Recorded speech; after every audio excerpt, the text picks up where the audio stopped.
Hello, Thomas Polychuck, right? Thank you for joining me today. Can you please introduce yourself to the audience and say who you are, what you do, and maybe why you do it, and maybe a little bit of your musical background, where you're coming from? Sure. My name is Thomas Polychuck. My artist name is Polychuck, so just my last name. Mm-hmm. I'm a singer, songwriter, composer, and guitar player.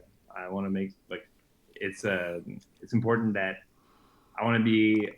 It's important that I show myself as a guitar player and a singer because I always play guitar and I do solos and stuff like that. So yeah, so that's who I am. I recently just released a song called "In the Dark," and that's the first song you heard from me. Mm-hmm. I just put it in my playlist again because I Yeah, was listening to it again. I really like it. yeah, That's the thanks. reason why we talk, because I choose the people I'm talking to Yeah, because of the music I like or not. yeah. So. So yeah, well, that's who I am, and I just like I just started during the pandemic actually releasing music. So Hmm. I released 3 songs so far, and I've been playing music for a long time, and I've been playing music for I've been playing guitar for 24 years. I'm 25 actually this year. I'm 31 years old, but I started playing guitar at 6 years old. Wow. Wow. Uh, Yeah.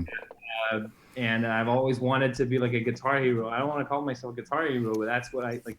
I want to be a singer, but I also want to like be the Joe Satriani of the new generation. I'm not comparing myself to him, of course, but that's why Not I was. yet.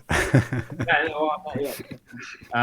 And I just recently started releasing music under the name Polychuck, and so really, what I wanted to do is basically just simply put all the styles that I'm uh, do like a mashup of all the styles that I really love, which are like metal, rock, and pop, and a little bit of trap. It's hard to define my genre. I would say that it's like alternative music, basically, with guitar. And yeah, so that's my third song that has like more character, more. It's getting more defined. Now I'm really more comfortable in putting like the more metal and rock like aspect of my music, uh, you know, to Hmm. show it more. I'm really I'm a metalhead, and like that's my Yeah, you for the people on the podcast, you're wearing a Napalm Death T-shirt, no, yeah, long sleeve. So yeah, yeah, yeah. that's It might not metalish. sound like this. Sorry. That's very metalish. So no, just. Yeah, it is. It is. It is. Yeah, I've been playing music for a long time, and I've been in metal bands for over 15 years. I started 15 years ago. I had my first hardcore. It was metalcore back then when metalcore was starting to become a thing. With bands like Avenged Sevenfold. I was 16 years old, man, and these guys were like, wow. So my first bands were like that. I've always been a great fan of like guitar solos and like crazy shredding and stuff like that. Hmm. Oh yeah. So So yeah, yeah. no, just okay. Yeah, thank you. So you just said that you started this now in the pandemic, so the 3 songs. So you have no band where you are in at the moment, or why is it now this solo project? Because you have a lot of time in your hands. So why that now? Because okay, so there's like in between all the bands that I was in, the Hmm. metal bands that I was in, and this project, there was something else, which it's funny because a lot of people tell me that I have like a little bit of a country sound in my Okay. voice, like a little bit of, and that's probably because of my country influences. Like in between this project and the all the bands that I was in, I was putting a lot of energy into like my solo. I was still discovering myself back then. I was starting to write songs on my own and singing and Hmm. acoustic guitar. And that was this country project, and I've been doing that for about five. I had been doing that for about 5 years, and I had a band that was following me from that era Hmm. that are still following me now. yeah, that's. But it's still under my name, Polychuck. And back then it was Thomas Polychuck, Tom Polychuck, actually, my. And yeah, so that's for the band part. And why did I want to start this? Well, during the pandemic, everything shut down, man. We had no shows. We had no, so instead of continuing to just go and with the songs that I had and the vibe that I had, I wasn't even really that big anyway. So I was like, you know what? It's my time to do what I want to do, It's not that I didn't want to do the country, but it's my time to do really what I want to write. Like no boundaries, So there's not going to be shows for a while. There's not going to be this. There's not going to be that. So let's just try something different. And that's what I started. And yeah, it's still kind of. I mean, it's quite a stretch from country music to metalcore. So I think it's cool. I like genre fluid. It's kind of. I hate that you have to box everything into genres and categories. But of course, as you might imagine, as a DJ. It's easier if I can tell you, this I like and this I don't like, to sort something out. So I think it's quite a. So you're still with your Tom Polychuck band. So this is still same people. Like I kept the band. Okay, and now we do more metal stuff. It's what it like. If you listen to my two other songs, like In the Dark is the one that just came out, is more metal, but it's not. I wouldn't say that it's 100% metal. It's still. It's still some kind of alternative pop rock, in a way. My two songs before were a little bit more on the 80s. Yeah, they're quite, compared with them, they're very tame. Let's put it this way. They're not aggressive or something. I was like, oh, this is something completely. The only thing I noticed, of course, and I'm a little bit too old for this, or. You use a lot of swear words, and that's fine. It's absolutely okay if you need to. Just yesterday I talked with a band. They called their song "Fuck You Up," and it's a really nice song, but it's kind of why did you call it this? I mean. Well, man, I've been listening to like Napalm Death and bands like Anal Cunt, just like. So grindcore or something more into the grindcore stuff. Yeah. This is really tough stuff. Yeah, I know. Okay. No, it's fine. It's just I noticed this in you have like a what was it, like a ballad or something, some really slow song. I don't know. I think the second one was There's it. Like 3 bucks in the first verse, I think. Yeah, lights out. It's more like a more like a ballad kind of, you could say. Yeah. And with sounds inspired by like more Def Leppard and like 80s rock sounds. Yeah. And here I noticed, but you swear a lot. So it's like, I do. It's like it's fine. It's just for me. In a way, it's funny because this could be a song that could be played on mainstream radio because it's not very edgy. But when you put in some very explicit lyrics and when it's very edgy, and you're kind of beep beep beep beep. Edge to my music. Yeah, no, and what I don't get it the wrong way, but usually for me, putting in some swear words is kind of an easy way to get some outrage. It's easy to like, oh yeah, he said fuck, from the housewives and stuff. This is bad music, and so, and when you're, yeah, I'm a bad boy. So, but the edge side of my music is going to be more focused on the musical side because like there's more songs to come. I have like an EP that's. Is not planned. It doesn't have a fixed date yet, but there's an EP to come. There's more singles, and now the edge is gonna come more from the sound, the raw sound. Gonna be more guitar, like in Lights Out and Nailed to the X. There is guitar solos, but it's more like sweet little. Yeah. It's radio friendly music, kind of. More radio friendly, but like sweet little licks. And stuff like that, and then In the Dark was my first one that really had like a full blown like solo guitar solo. But all the Really cool songs. solo, by the way. Thanks, man. Thanks a lot. It was really inspired by Megadeth, by Marty Friedman in particular. Okay. So yeah. But yeah, the edge is gonna come way like more from the music. I'm gonna add more drums, like more real drums and stuff like that. More lower guitar tunings. So yeah.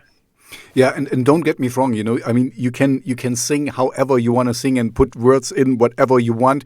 It's just, for me, like I said, I think you got me. It's an easy ploy to get people enraged, and it's more for younger kids, like if you start a punk band and fuck you, it's kind of like, okay, we get it, you have a lot of teenage angst and you have to scream out stuff, so it's fine, but you are more a seasoned person. By the way, this was actually quite funny, so I was like, oh, who's this guy? Because you put in your biography, it's an awesome guitarist by the age of only 13. You're not underselling yourself. I like this. You're kind of really, okay, you know what you can do, and you do it well, and Well, I'm not. Of course, I'm not calling myself a god or anything like that, and I don't want like I said earlier, I didn't want to compare myself to Joe Satriani and the greatest guitar players of this world, but still, I trust my abilities in guitar. No, and it's fine. Yeah, and also like how I got really popular, like the most of my, I don't want to call it fame, but how I got popular on social media was by just guitar videos, man. Like most of my audience, like I have like about maybe 10,000 followers or something, 10 point something thousand followers, and like probably 60% of them are just interested in the guitar videos and art, or have started following me just for the guitar videos and like the guitar reels, and like I was posting solos and stuff like that. So yeah. No, yeah. And it's fine, because as you might know, I talk with a lot of artists, and a lot of artists are more like, oh, I don't know if it's good, and I don't want to, they're more like introverted and stuff, and so and you're kind of the opposite, and it's refreshing, it's good. You don't have to short sale yourself just because you don't want to sound too preposterous or too pretentious or something. You're a good guitar player. There's no doubt about it. It's and I think it's even more interesting that you're coming from folk roots, sorry, not roads, maybe also, but roots, and now you're kind of you're using basically the free time you have to follow your heart and mix the stuff you want, exactly.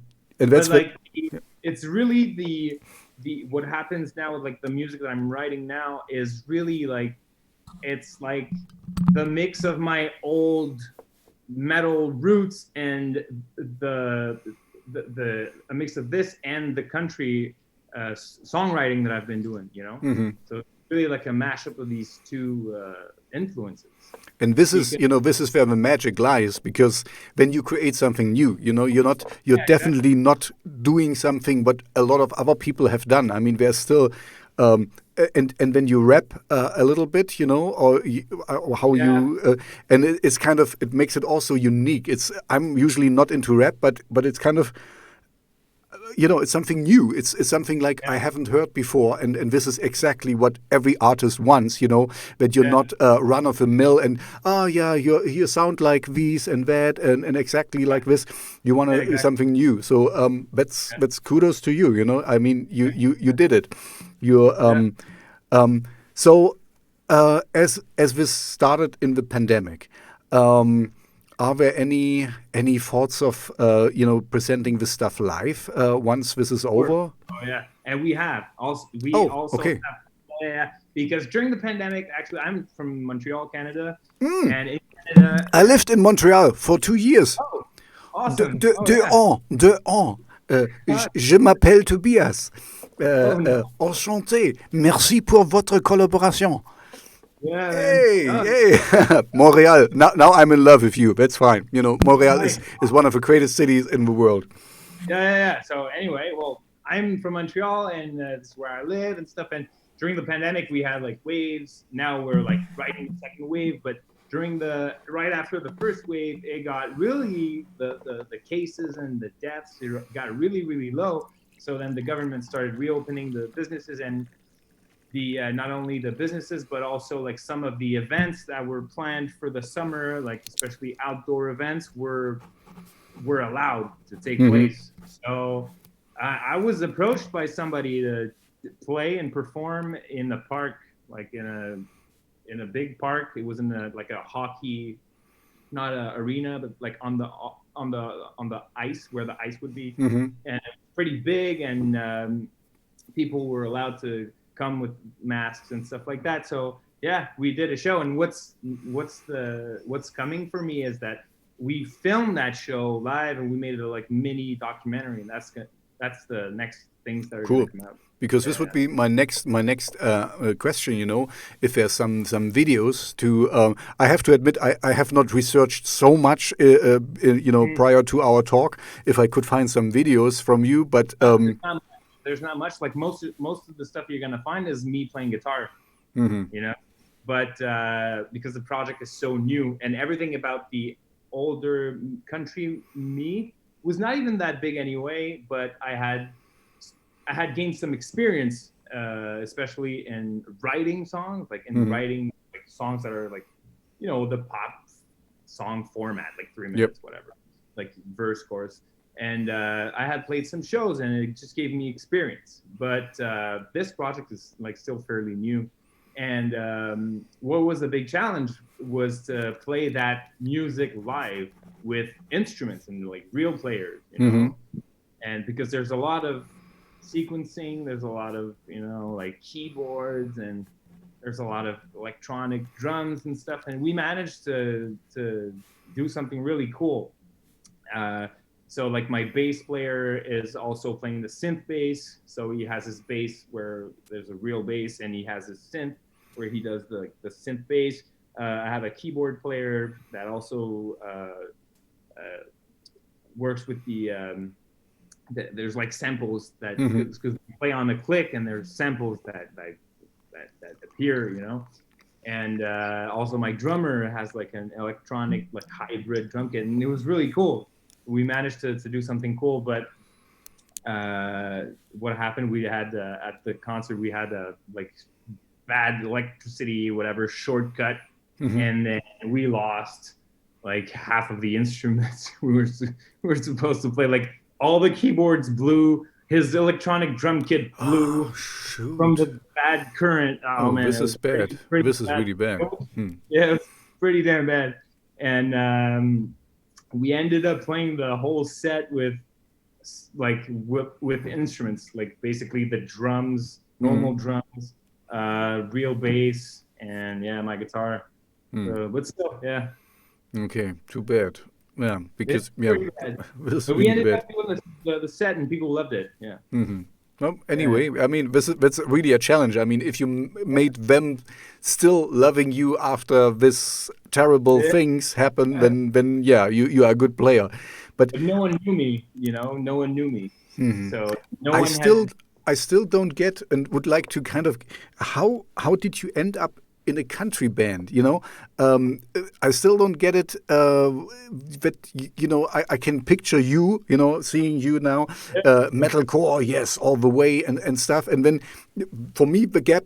I mean, I'm all for go in every direction wherever you want. There's no bad or wrong music. It's just the things you like or you don't like. But Yeah. for me, this is so far away. How did you end up in a country band, and even named Well, after you? I mean, it's from you, right? yeah, totally. So it was really me as an artist, Hmm. and it was just like it's like me wanted to like take a break from all that metal. And like the metal scene is very special, man. There's a Okay. lot of like it was like I love the metal scene, I love the hardcore scene, but I felt like there was a lot of I don't know, like there's a lot of judging, and there's a lot of like. And maybe you're referring to this. This is not true if you do it a little bit different, or this is not Yeah, true if you like. I exactly. talked with death metal bands like, no, this is not true death metal, and it's like so. Exactly. There's a lot of Fuck you, this. because this is, if everyone would have thought so, we would still play blues rock, because this is Exactly. the true Exactly. root of metal, and I Yeah. hate this. So, okay, I think I know where you're coming from, but There's a lot of elitists, and yeah, then okay. so I was like, you know what? Let me just take a step back from the metal scene, a step back from the hardcore scene. I still love the music and stuff, but let me take a step back. And I was like, let's just write music for me. Like back then, I was always just the guitar player of a band, so I would write songs with the drummer, and then we would, and the singer would do the lyrics and stuff, and it was just like more like a band work. But then I wanted to start writing my own music, so then I just grabbed my acoustic guitar and started to write melodies, and I started singing on my songs and writing my own lyrics, and that was just like it was something completely new. And if you like take just the core essence of like songwriting, just a guy with his guitar, well, it for me it became like a country folk thing, because it was just me and my guitar, and then like eventually I added like drums and bass and electric guitar, but whatever, a band. But essentially, like the core of that was like folk-ish country sounding, and this was just me teaching myself how to write music and write songs, and write what I want to talk about and what I want to sing. And I learned how to write melodies. I learned how to write vocal melodies, stuff like that. So, Okay, yeah. so before you didn't sing, but in your band, of course, you also sung. Yeah, I didn't really sing before. Most of the bands I was in, it was a vocalist that would like scream. Yeah. In my first band, I did my first like metalcore band. I did the clean vocals, but like back then the guitarist would do like a clean part. Yeah. Most of them, like scream. Yeah. Okay. Yeah. Okay, so it was kind of deliberate, kind of exactly not the opposite, but something different to kind of cleanse your palate a little bit, to kind of get your own grip on things, to make to get to know you better a little bit, like a self-finding trip, even. Exactly, to discover myself as a songwriter. Okay, I ended up liking this way more than being in a band, and I ended up like wanting to create my own style, and that's what gave birth to the project that is now just Polychuck. Just me. Okay, so your Tom Polychuck morphed into Polychuck now. That's it. Well, okay. Tom Polychuck is me as a person. People I go by Tom, that's just me as a person. Polychuck is my last name, but I thought it sounded pretty cool as a project name, And as you might know, it's really tough today to find a name that is not already taken, Yeah, Just, exactly. Back in the days, you had Megadeth, okay, or Poison, or whatever. You could have a one word thing, today you have like bring me the horizon, do, kind of you need a whole sentence because everything else is taken, or you need to make up a word. So Polychuck is a really good choice, and it's it's you. Last name, so it's me, and I thought it sounded cool, and why not? I have Ukrainian roots. Like my grandfather immigrated from Ukraine, like here back in the early, I don't know what, but so it sounds special to people here because it's not a very common name, and it also has the punch that a metal rock project can have. So yeah.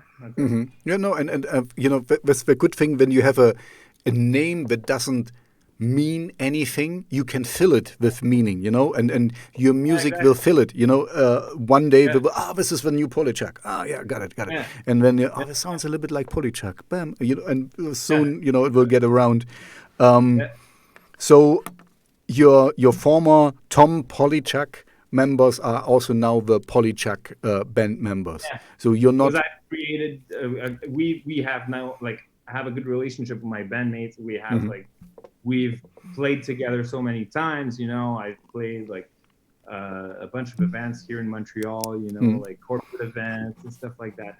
When a band, this is something really important. Like I feel like a band that know each other, like even if it's just an artist, when the band know each other, the band members know each other and they work well together, it really gives something like an extra push to like the quality of the music live. And so. I know what you mean. That's the cool thing. If you have, first of all, when you really, in German we say played in. If you really have played a long time together, you know each other. You just have to a glance, and everyone know. No, we repeat this line or something. It comes organic, and also I don't know about. We can talk about this just in a moment, but what I know, you also have your limitations. You're a good guitar player, but you're not a drummer. Yeah, but if you have a drummer and you have an idea, it should be like da da da, like this and that. But you give it to him, and he makes it his own and comes up with stuff that you have never thought of, because you inspire him and he inspires you back, and that's the cool thing. I think that's what you meant. You make more out of it than what is there. You have the synergies are kind of taking over. So and also when the musicians are really comfortable with like jamming a little bit, they can put a little bit of their own taste even in the live performance, and that's something I really like. I've done jazz guitar in university. I've done 1 year in university in jazz guitar, and that's something that I really loved about that the music is that in jazz, especially in jazz, it doesn't have to be exactly like what's on the paper. You can kind of like jam, and that's something I really like. And even with my own songs, sometimes we're like, oh guys, okay, let's do one more, and that's a very important thing, because that's why I ask how you do it, because if you are a normal, let's put it, normal solo artist, then you would have used backing tracks or something like this, and this is kind of, it gets stale quite fast, because you just hit play, and then of course you still play your guitar and you sing and do some effects or whatever.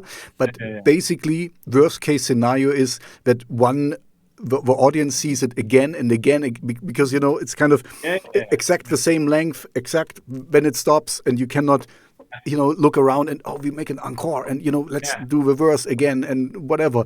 So, and this is in the moment, kind of exactly. Like you have not the magic in the moment. So I know exactly what you mean. It's kind of really, it's a special bond you have with your you click.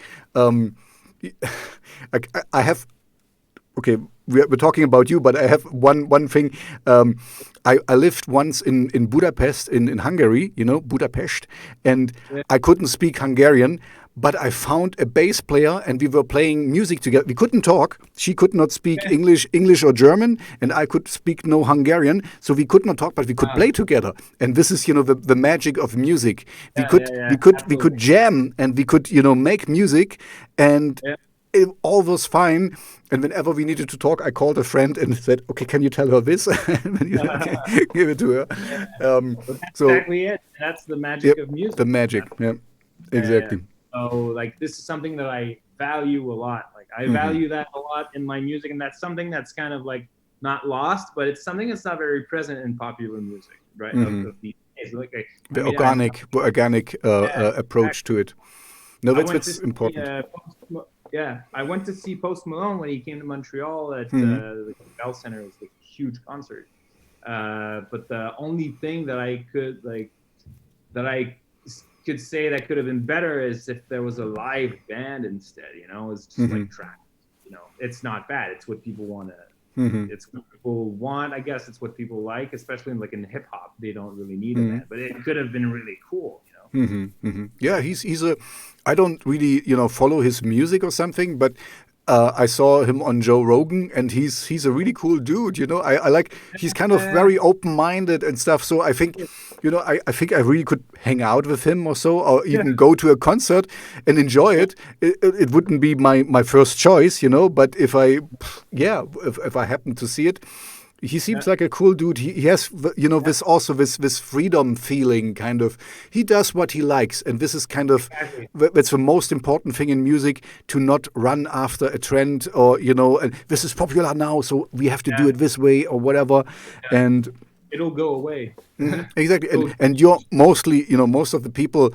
I have some friends who are like, oh, this is popular now, we should do this stuff, and you're always way behind, until you get there. The wave is already, and it's not true. It's not true to you, It's not like if you feel it, do it, and if you love it, that's all fine, But if you're running after a trend and just want to emulate what other people have done, you will suck at it, because you're not feeling it, You're not a real artist in. It will show in your lyrics, in your performance, in whatever. You will just go through the motions, but not really mean it.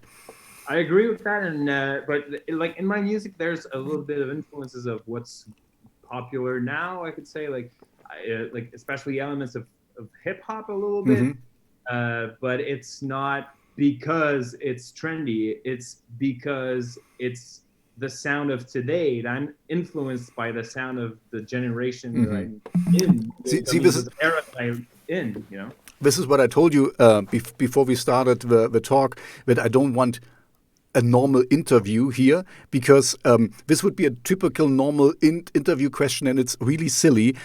So what did influence you to write this song? Everything influences you.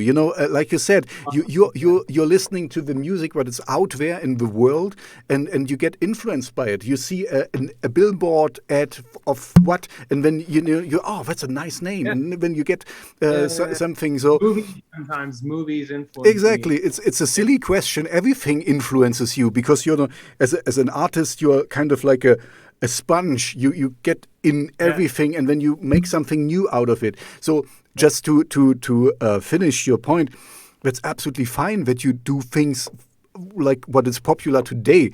It's just, I hear it all the time. It's exactly. You cannot. You cannot run from it. Here, it gets in my subconscious mind or whatever, and what I create is like a mashup of all that stuff. And what I gained from all the country music that I did before is the experience in how to write music. Because also writing music is not difficult, but I believe that the more you do it, the better you become, like in anything. Writing country music, man, it's a good school for writing music, because it's very back to the basics. It's a chord progression and a melody. I don't know what would be like the equivalent of country in Europe. I know country is not really big in Europe. I mean, we have like folk music. We have like folkloristic music. There is an equivalent for it in Germany, but we also have country. So it's kind of it's a different genre, and it's very boring. It's kind of pop music, for lazy pop music, basically. Kind of following a very certain formula, so you know exactly what to expect, and the. But it's a good school, and like I said, it's a good school. There's no better way to teach yourself to write music than just go back to the basics. I mean, you're not going to become a symphony, whatever, composer by writing. But if you want to write songs that are like just the format of like 3 minutes, chorus, verse. And see, this is a good point you're just raising. You don't need to be a symphony composer, because what I realized, as a listener, sometimes the less you do, the more impact it has. And what I mean by, that's my theory here. What I mean by that is when you, as Tom Polychuck, sit on a campfire with your acoustic guitar, and you just sing a song with your acoustic guitar, then I hear more than what is there, because I hear your voice and I hear the strings. But I can hear the violins, and I can hear the orchestra in the background, because my head fills in. If you cover something, like Smashing Pumpkins, one of their more bigger songs, and then you play only the guitar part and you sing it, but I hear more because it's in my head and it fills in the blank spaces. So you need a song needs to breathe as well. You don't overstuff it with things. if you feel comfortable with it, and if you feel it needs it, do it. I don't say don't do it, but I mean also be. And I think this is what you're referring to, that country is such a good school. It brings you down to the essence. What is a good song? What is a good song? How is it structured? The structure, the melody, and the chord progression. That's it. If you start with that, if you have a good bass. Exactly. And then it doesn't matter if you make it acoustically or if you make it with, heavy guitars and whatever. Yeah. If the song structure is strong, it can hold both, And this is like Metallica did some songs with an orchestra, I mean, if it would be a silly song with no real structure, it would still sound silly even with an orchestra. And vice versa, if you have a really good song, you can have it bare bones and it still sounds good. That's like the opposite of what I was doing before, because like back then, like in the metalcore metal era, what we were doing is like I would write a riff and then, that's a cool riff, we need another riff. And it was just a bunch of riffs, they were cool riffs with no structure. And I find that it's always easy, especially for a guy like me who writes his own music and produces his own stuff. It's always easy to add stuff and add stuff. Like add sounds, add electronic keys. Yeah, some echoes or some chorus, reverb, something. See, this is a good point. Let's stay here. How do you decide when a song is finished? Because as a solo artist, this is, I talk with a lot of artists, this is always an issue. Because, some people say, I feel it and it's gone, or I give it to 3 people I know and I get a honest feedback. How do you decide for yourself when a song is finished? Because as you just said, you can add things and this and that, and, it's never finished, really. Yeah, it's a really good question. It's finished. It's really finished. I use a lot of comparison. I mean, A/B comparison, especially because I mix and master my own music and I record my own music. So I use a lot of like comparison. I will A/B my music with another artist that I really like, and I think that's just it. When I'm not saying that I compare myself all the time. Is it as good as them? It's not that. It's, I write a song. Okay, I have a good structure and I'm comfortable with it. I'm comfortable with the lyrics. Okay, that's good. And then I mix it and I master it, and when I think it's ready to go is when I think it sounds as good as. Yeah, but yeah, I mean, but still, how do you get to this point? I mean, you just said you compare it, but it's kind of, I mean, you can compare it.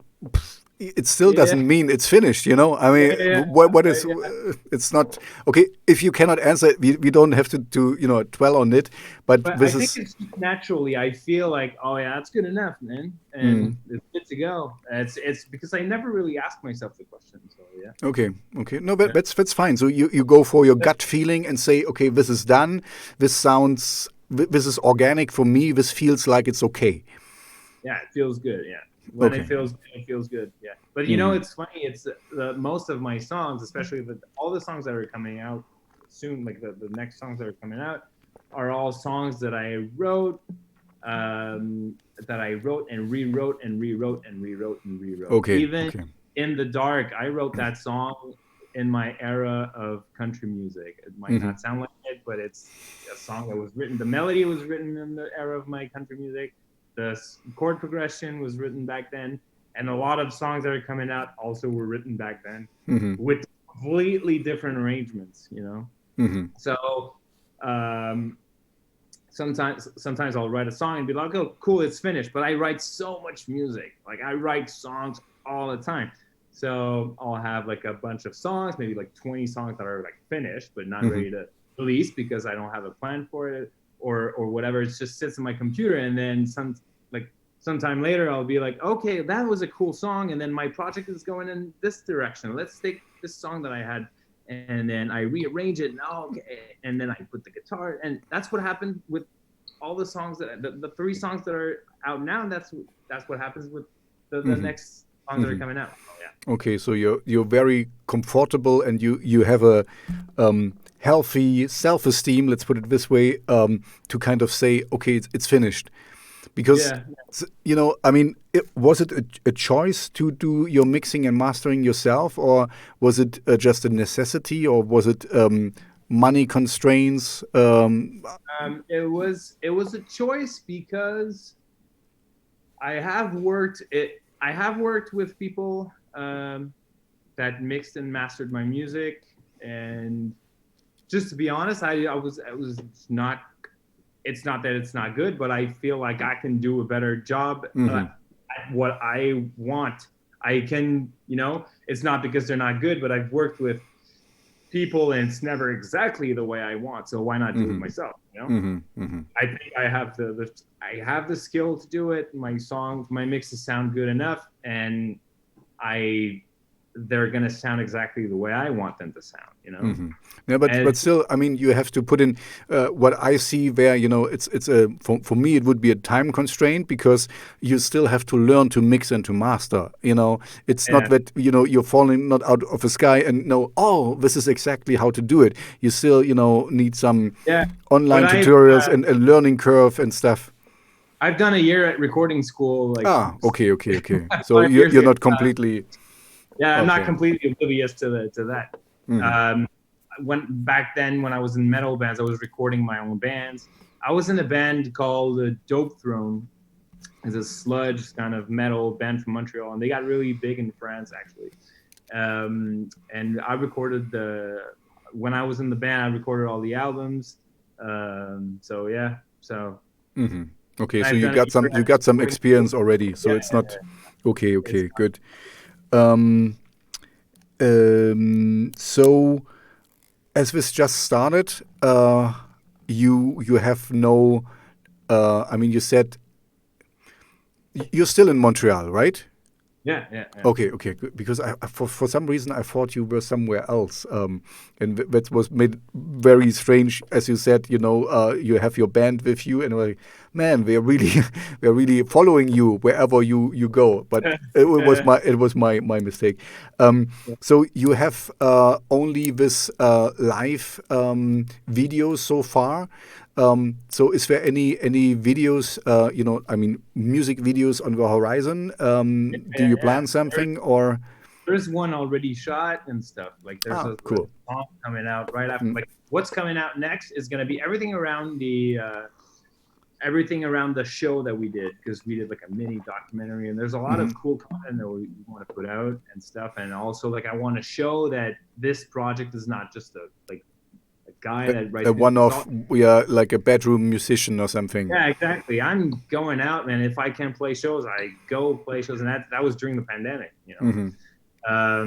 and so that's what's next. And also, like, now it's Christmas time. It's gonna be like everything's gonna be related to Christmas. If I release music, it's not the right time to release music. People's minds are all around Christmas, so we thought we would release the next song probably mid-January. We have a music video already shot, and cool. We have okay. Awesome design. Also, that's something that I really like about the graphic designs is I like paintings a lot. My in the dark, the cover art was a painting. So I saw this, and this is actually a good. I mean, just go ahead, but then I will tell you my scoop on it, because it's an important thing, and I see it as you. Tell us about it. Yeah, that's it's a friend of mine in which I was in a grindcore band with. So I love paintings. I love anything art. So rather than just taking a picture or whatever, I like the graphic design to be the artwork rather to be organic and stuff. So I have another friend that painted the cover for the song that's going to come out in January. So what I want to say to it is people often underestimate how important this is, because as me, I'm a radio DJ as well, and if you send me a song, the first thing I usually see is the cover and the title. As I told you in the beginning, I was really upset about this one. "Fuck You Up" or something was the title, and this sounds like a kiddie song or something. I mean, punk rock kids would play something, but it was really cool. So anyway.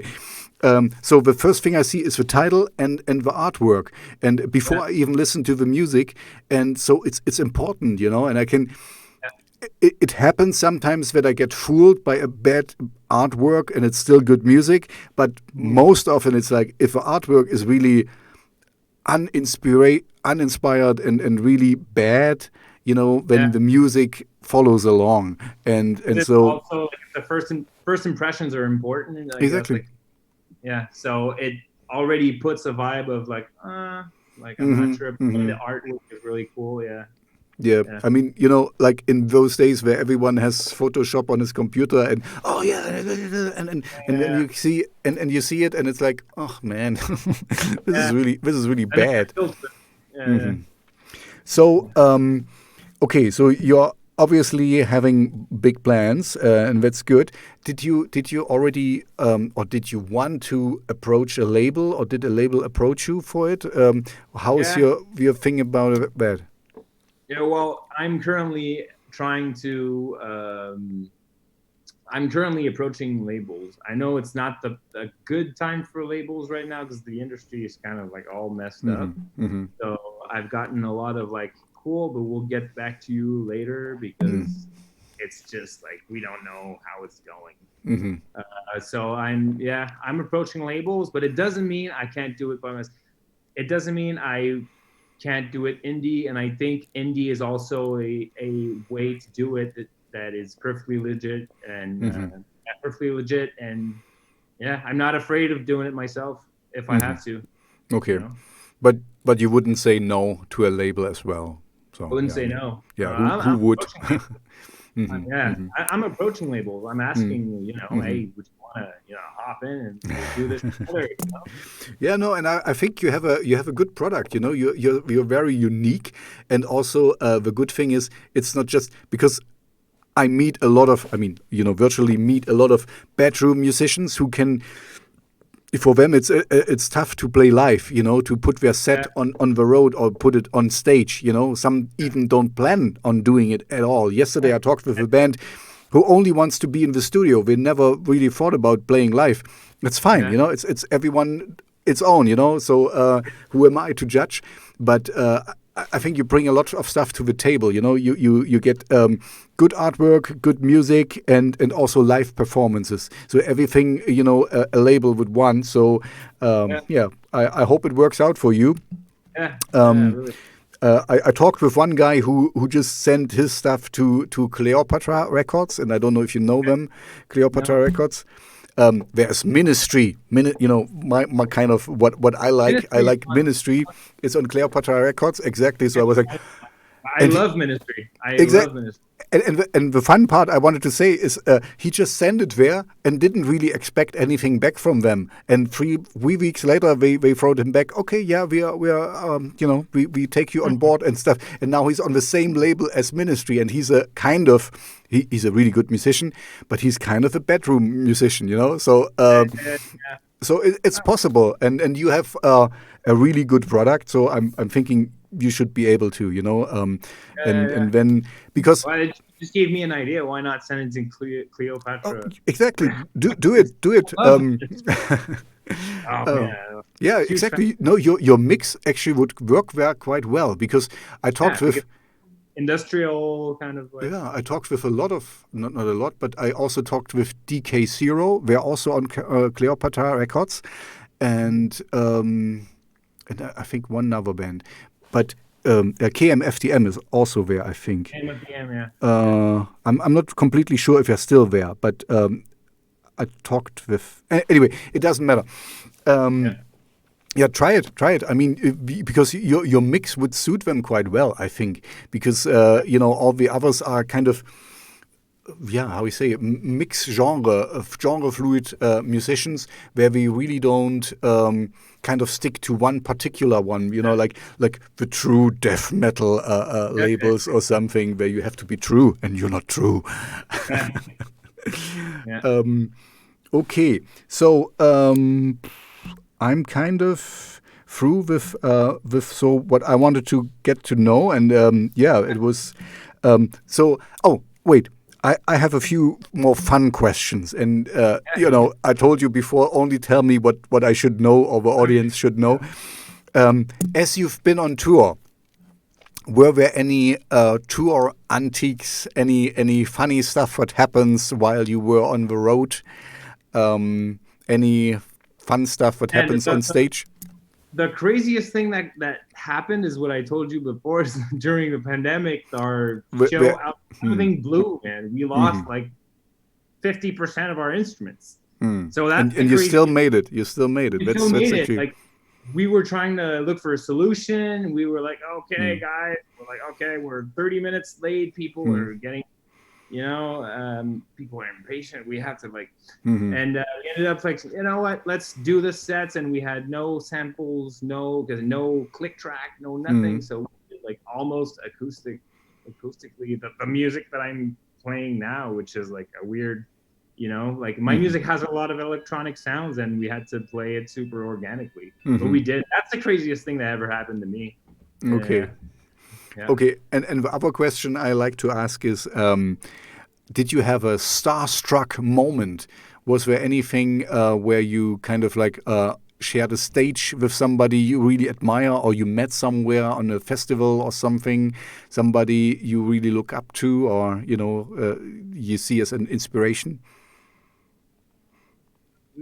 I don't know. Maybe more when I was younger and I was touring with other like death metal bands. Like that time that I spoke with the guy from the Black Dahlia Murder. I was like, cool. Man, huge fan. I was like 17 years old, and I was opening for them or something. But yeah, it was more because I was younger and more easily impressed, by other bands. But yeah. No, not really. Okay.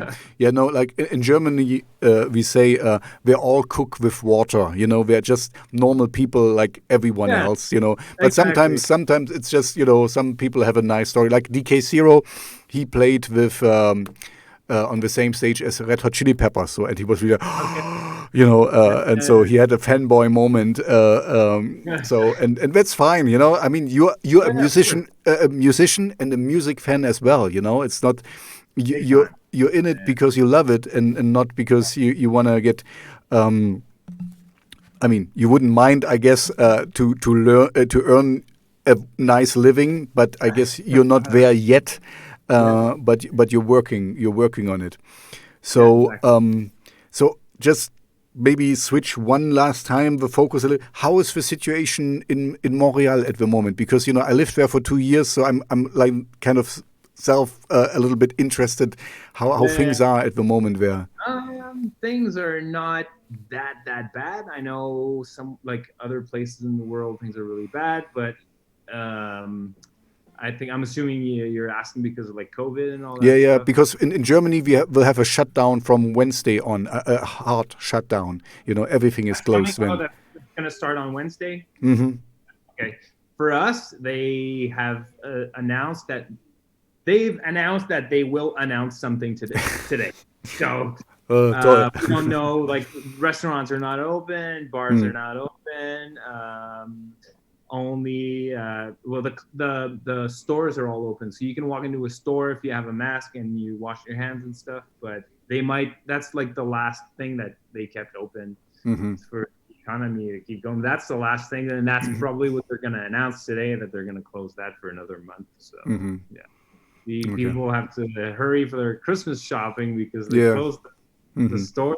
And so that's pretty much it. Yeah. Okay, yeah. I mean, and I heard in the news today that also, your Trudeau just announced that we got the first vaccines, so we will start to spread them and stuff. So, I mean, there is light at the end of a tunnel. It's not like it's not completely bleak and stuff, but it's kind of, Yeah, I mean, I love Montreal. So it's really cold in the winter Yeah, time, and it's a long it, winter. It's a long yeah. winter, but It's like 5 months of winter. yeah, I This know, I this year know. is a little warmer than the other years. Actually, it's December. There's not even snow outside. Really, Yeah, this yeah, was yeah. one of the biggest. Okay, no, I'm not talking too much about myself, but yeah, I saw a lot of snow in one night. Oh man, it was like Yeah, yeah, everything was done, and the place where I lived, I lived in a little, how you say, a shared apartment with some Chinese people, and yeah, and as I moved in there, it was in the summertime, and they told me, "Oh, we exactly got this place because it's so close to the metro, and so we don't have to walk that much." And I was like, "Oh, you lazy people, you don't want to yeah. walk." And then I got in the wintertime, it's really Yeah, yeah. important because I Oh mean yeah, you get everything sorted out after a few days, the streets are clean again and also the sidewalks, everything is fine. yeah, But for a few days, you cannot walk anywhere. yeah. You're, Exactly. you're stuck. Yeah. And Uh, when it gets icy, like some of the oh, streets are yeah, like yeah, yeah. this, so you Hmm. just can't go to like one of Hmm. the biggest universities in Canada is McGill. It's in Montreal, Hmm. but it's I know. Hmm. some of the classes are on top of hills, and it's like this. Sometimes there's days where it's so icy people cannot even get to their schools, Hmm. to their I class. I had, there's this irons that you can put on your car tires, and I had Yeah, this for my shoes. You get these things for your shoes, where you can walk on ice, and yeah, because of Montreal, this is really man. It was a cold, yeah, icy town, but really nice people. I yeah, really love it. That's a great place to be. yeah, Okay, so yeah. thank you very much for your time. Okay, man. Yeah. You have some last words for the audience? Any inspirational quotes or something you want to share? Inspirational quotes. Well, I would say that like any musician, do whatever you want to do. Don't rely on genres and whatever. Yeah. Now is the best time to do it. We all have time. Like Hmm. the music industry is kind of all messed up, but there's gonna be a rebound when all of this is over. There's gonna Hmm. be like an explosion of new Hmm. genres, and A now's the renaissance of music. I renaissance. think so. I think so too, because my hope is really that after this pandemic, once it's over and sorted out, that people will appreciate live music much more. And there I Oh can yeah, see you really, hitting the nail on the head or something, yeah, because it's easy today for everyone. You can make music on your iPhone and just yeah, send it wherever. But yeah, playing it live and performing it and living it, that's a different yeah, yeah, story. We don't need to talk about this. This is something very unique. And as the world grows a little bit more secular, this is like a congregation. People come together and dance and chant, and it's this kind of a tribal feeling almost. And I really hope we get back to this. So yeah, anyway, yeah. so thank you very much. Pleasure. Have a great. What's your time now? A great evening or a great. It's time that it's noon. Uh, So have a yeah, great it's good. rest of the day. Yeah, yeah.